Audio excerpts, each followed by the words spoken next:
Hello, guys. Tudo bem, terceira série? Bom, hoje nós vamos finalizar o capítulo 4 e vamos relembrar o Present Perfect Tense, tá? Primeiramente, vocês vão ter que fazer os exercícios, tá? Da página 9, salvo engano. Isso. From 1 to 10, tá? Tem alguns exercícios aqui que são de provas, né? De concursos, enfim. E outras questões aleatórias aqui nessa relação. Bom, primeiramente, o que a gente tem que fazer? A gente tem que lembrar o present perfect. Temos que lembrar a estrutura dele, temos que lembrar as formas, as três formas que nós temos das conjugações, né, que são afirmativa, negativa, interrogativa. E daí nós vamos conseguir fazer a construção desse verbo, né? Porque muitas vezes esse verbo ele é confundido com o simple past, sendo que a diferença do simple past e do present perfect é o tempo. O tempo que vai designar qual que a gente vai usar um e qual que você vai usar um ou você vai usar o outro. Então vamos lá, eu vou compartilhar aqui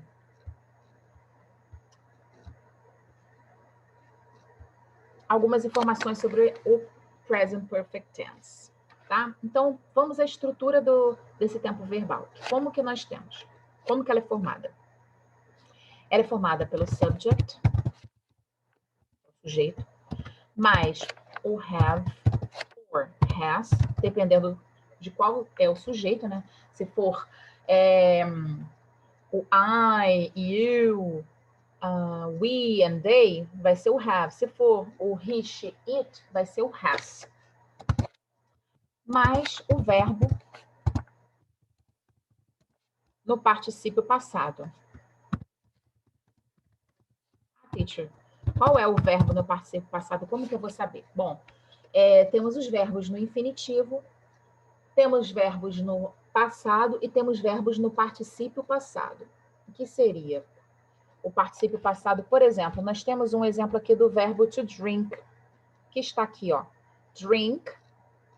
Temos o drank, que é o passado, e o particípio passado do verbo to drink is drunk, tá? Então, nesse caso aqui, o verbo to drink, ele é um verbo irregular, por isso que ele tem essa variação nessas letras, né? Além do passado, do verbo passado ser com A, ok?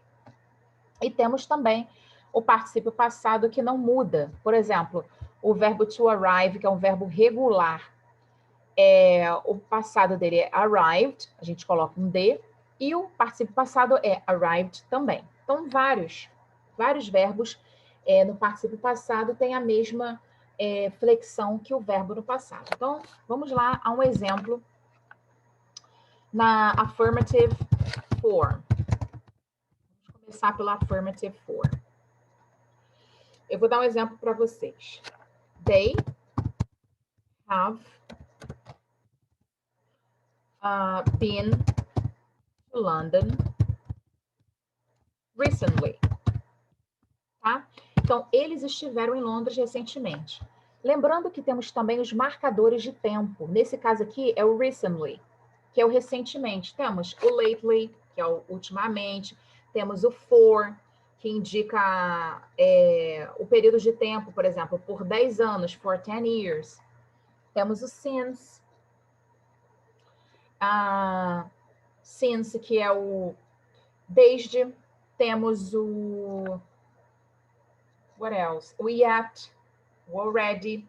Então, temos alguns marcadores de tempo, ok? Se quisermos colocar essa frase na negativa, como seria? Ficaria da seguinte maneira. They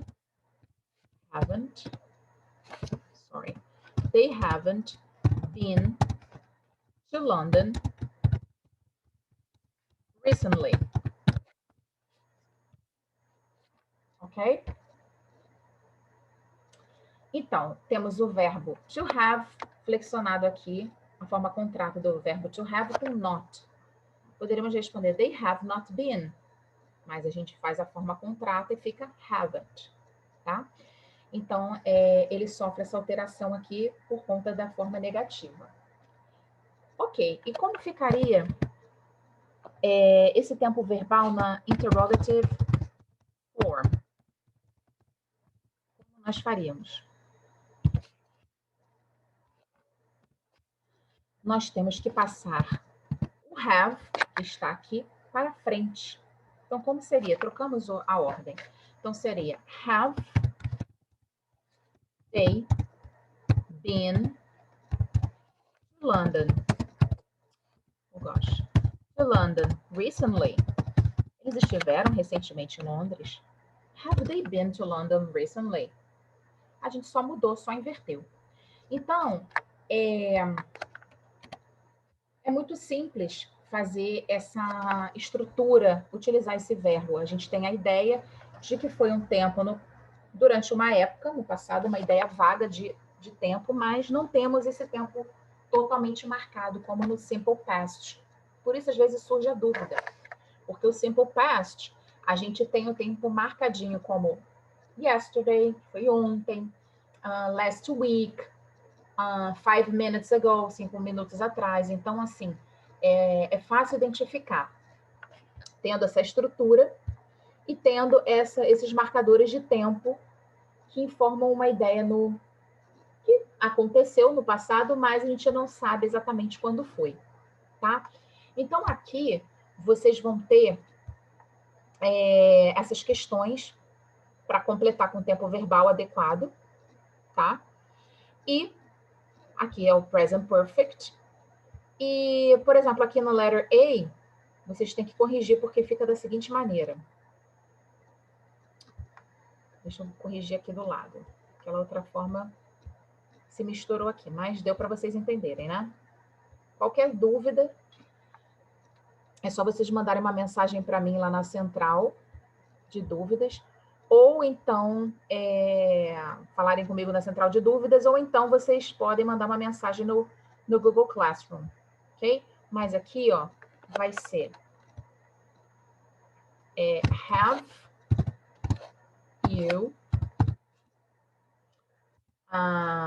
have you ever? Eu vou dar a resposta. Have you ever eaten? Porque o verbo to eat no particípio passado vira eaten. Então, have you ever eaten caviar?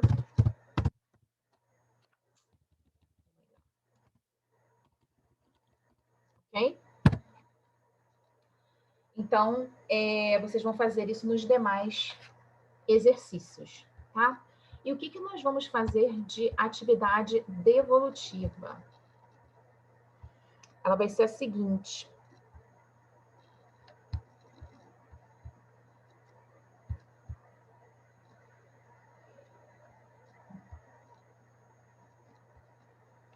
Vocês vão assinalar, tá? Vocês vão assinalar. Oh, gosh.